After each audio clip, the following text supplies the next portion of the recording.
सभी को जय माता दी। कैसे हैं आप सब? उम्मीद करता हूँ आप सब अच्छे होंगे, स्वस्थ होंगे, मस्त होंगे, प्रसन्न होंगे। यदि आप थोड़े से ही परेशान हैं तो मैं माँ दुर्गा से, माँ काली से, बालाजी महाराज से आप सबके लिए प्रार्थना करता हूँ कि आपकी सभी मनोकामना पूर्ण हो। आपके घरों में माँ का निवास रहे, के घर में अन्न के भंडारे भरे रहें, आप पर माँ की विशेष कृपा हो, बालाजी महाराज का आपके घरों में निवास हो, माँ काली का आपके घरों में निवास हो। ऐसी मैं माँ से प्रार्थना करता हूँ। यदि आप सब चैनल पर पहली बार आए हैं तो चैनल को लाइक, सब्सक्राइब और शेयर कर दीजिए। साथ ही जो बेल आइकन का बटन है उसे प्रेस कर दीजिए ताकि आने वाली सभी वीडियो का नोटिफिकेशन आपको मिल जाए और आपको कोई परेशानी ना हो। आप सबका माँ दुर्गा, महाकाली, बालाजी कृपा चैनल पर हार्दिक स्वागत है। आज का जो विषय है वो ये है कि शक्तियाँ जो होती हैं, चाहे हमारे ईष्ट की शक्ति हो, चाहे हमारे पितृ देवताओं की शक्ति हो, चाहे हमारे कुल के देवी देवताओं की शक्ति हो, तो वो शक्ति कब आपके शरीर में प्रवेश करती हैं, आपके अंतर्मन में प्रवेश करती हैं। क्योंकि शक्तियाँ जो हैं वो कहने में तो आसान है कि हम शक्तियों को प्राप्त कर रहे हैं, हम शक्तियाँ पाना चाहते हैं, लेकिन शक्तियाँ क्या होती हैं? शक्ति जो है एक ऐसा शब्द है जो शौर्य, बल, वैभव और बुद्धि का प्रतीक है। शक्ति जो शब्द है वो माँ दुर्गा, माँ काली को इंगित करता है। जब शक्तियाँ हमारे पास आती हैं तो अलग अलग अनुभव हमें होने लगते हैं, और जब शक्तियाँ हमारे शरीर में प्रवेश करने लगती हैं तो हमारा व्यक्तित्व, हमारा व्यवहार निखरने लगता है और हम आध्यात्मिक उन्नति को प्राप्त करने लगते हैं। आपके अंदर एक शक्ति उत्पन्न होती है जो आपके अंदर ही होती है, जो एक ब्रह्मांडीय ऊर्जा का अंश है जो हमारे शरीर में प्राकृतिक रूप से विद्यमान रहती है। जब हम उसे ध्यान के माध्यम से जागृत करते हैं तो वो हमारे शरीर के अंदर उठने लगती है। हमारे हर शरीर के हर एक भाग को वो अपनी ऊर्जा से संचालित कर रही होती है। हमारे अंदर एक ऐसी भावना पैदा हो जाती है कि हम लोगों के मन को पढ़ने लग जाते हैं। हम इसे या तो ये कह लें कि हमारी छठी इंद्री है, या हम ये कह लें कि हमारी पांचों इंद्रियां जागृत हो जाती हैं। हमारे अंदर एक अलग सी एक ताकत आती है, अलग सी एक शक्ति उत्पन्न होने लगती है जिससे हम असाधारण व्यक्ति बन जाते हैं। आपके कहे हुए सारे विचार शुद्ध होते हैं, सत्य होते हैं। आपकी जो वाणी है वो तीव्र हो जाती है, आप सक्रिय हो जाते हैं, आप बहुत चीज़ें सीखते हैं, जीवन के अनुभवों का आनंद लेते हैं, यह जान पाते हैं कि जीवन में क्या क्या घटित होगा, क्या क्या आपको आपके साथ होने वाला है। शक्तियाँ हर एक जानकारी आपको देने लगती हैं। आपके सामने कोई व्यक्ति है, आप उसके अंदर उठे विचार को जान लेते हो, आप उसके भविष्य को, उसके भूतकाल को, उसके वर्तमान में क्या चल रहा है, ये सब आप पता कर पाते हो उन शक्तियों के माध्यम से।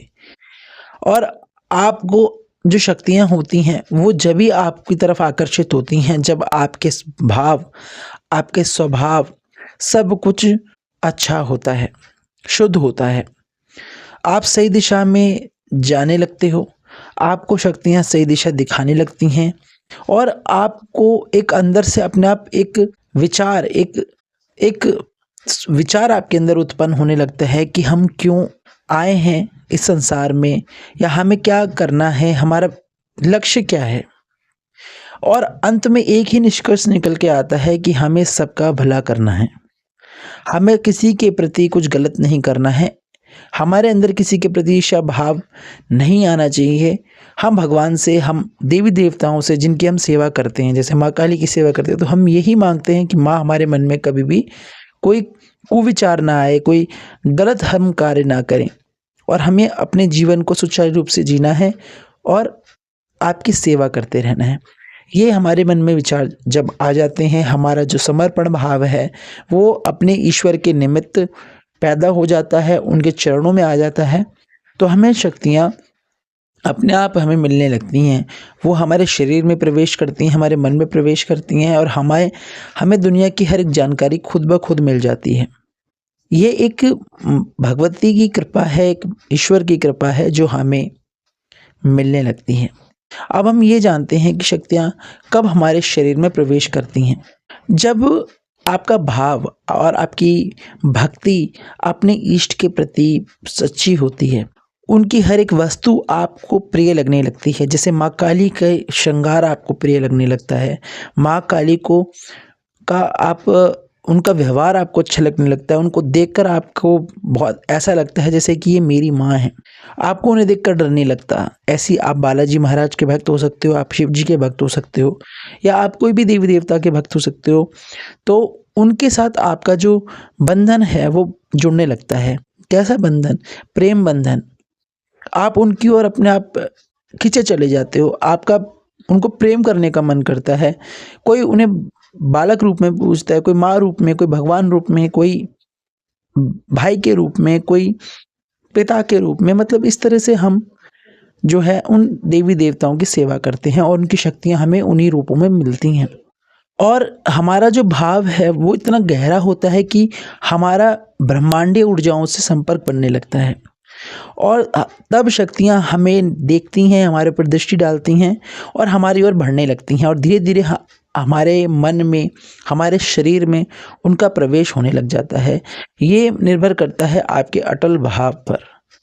शक्तियाँ आपके अटल भाव को देखकर आपकी तरफ आती हैं, आपके शरीर में प्रवेश करती हैं, आपके मन में प्रवेश करती हैं।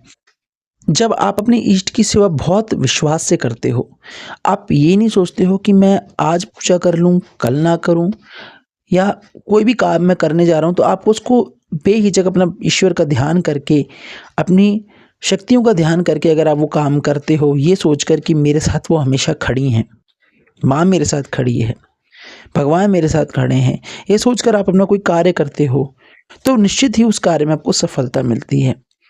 क्योंकि उस समय आपकी जो शक्ति है, आपकी जो इष्ट की शक्तियाँ हैं, वो आपसे जुड़ने लग जाती हैं, वो आपके अंदर ही उत्पन्न होना शुरू हो जाती हैं। आप कोई भी पूजा करते हो, कुछ भी करते हो तो आप कभी ये नहीं सोचते कि मैं कितना पैसा मेरा इसमें खर्च हो रहा है।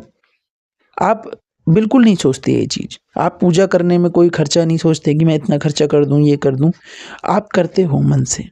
तो आपका जो भाव है वो बहुत ही प्रगाढ़ होता है। आपका जो विश्वास होता है वो बहुत अटल होता है कि मेरे इष्ट यहीं पर बैठे हैं, और आप उनको स्नान कराते हो या आप उनकी पूजा करते हो तो ये नहीं सोचते कि वो एक मूर्ति है। आप उन्हें एक सचमुच की एक जागृत अवस्था आप उनकी मानने लग जाते हो, उस मूर्ति की जिनकी आप सेवा कर रहे हो। तब मूर्ति के जो भाव हैं अपने आप आपको बदलते हुए दिखते हैं, क्योंकि आपका विश्वास बहुत अटल है और ये सब अटल विश्वास के कारण ही होता है। और तब शक्तियाँ आपके शरीर में प्रवेश करती हैं, आपके अंग संग रहने लग जाती हैं।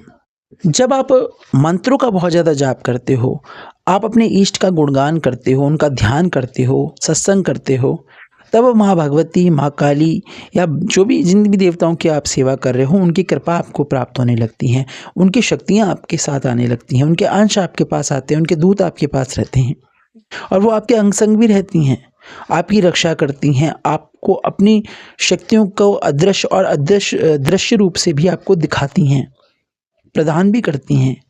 और कलयुग में माँ काली की सेवा जो है बहुत फलदायी है और माँ की शक्तियाँ हमें देखने भी आती हैं कि हम किस तरह से सेवा कर रहे हैं, क्या कर रहे हैं। तो ये बहुत आवश्यक है कि आप अपने इष्ट की भक्ति करते हैं तो उनका स्मरण करना, उनका ध्यान करना बहुत आवश्यक है। तब शक्तियाँ हमारे पास आती हैं और हमारे मन में, हमारे शरीर में प्रवेश स्वयं करती हैं। और क्या होता है जब हम नियमित रूप से कोई काम करते हैं, हम नियमित रूप से पूजा कर रहे हैं, हम नियमित रूप से अगर जोत जलाते हैं, अखंड जोत प्रज्वलित कर रहे हैं घर में, आरती करना, हवन करना, भोग देना, मंदिर जाना, ये सब अगर हम करते हैं, समय से करते हैं और हम दूसरों के प्रति अपनी दया का भाव रखते हैं, निंदा नहीं करते हैं और अच्छे कर्मों पर विश्वास करते हैं, तो शक्तियाँ हमारे इस व्यवहार को देखकर, इस सादगी को देखकर हमारे शरीर में अपने आप प्रवेश करती हैं और एक तेज हमारे आसपास उत्पन्न होना शुरू हो जाता है, जो हमारे व्यवहार को चेंज कर देता है, बदल देता है, हमारे आत्मविश्वास को बढ़ा देता है, हमारी ऊर्जा को बढ़ा देता है। और सामने वाला व्यक्ति जब हमें कोई देख रहा होता है तो उसको ये पता चल जाता है कि इस व्यक्ति में कुछ ना कुछ तो खास है। आपके चेहरे पर इतना तेज उत्पन्न हो जाता है, माँ काली आपको इतना तेज दे देती हैं, माँ दुर्गा इतना तेज आपको प्रदान कर देती हैं, आपकी वाणी को सिद्ध करने लगती हैं और लोगों का आपके प्रति जो व्यवहार है वो बदलना शुरू हो जाता है।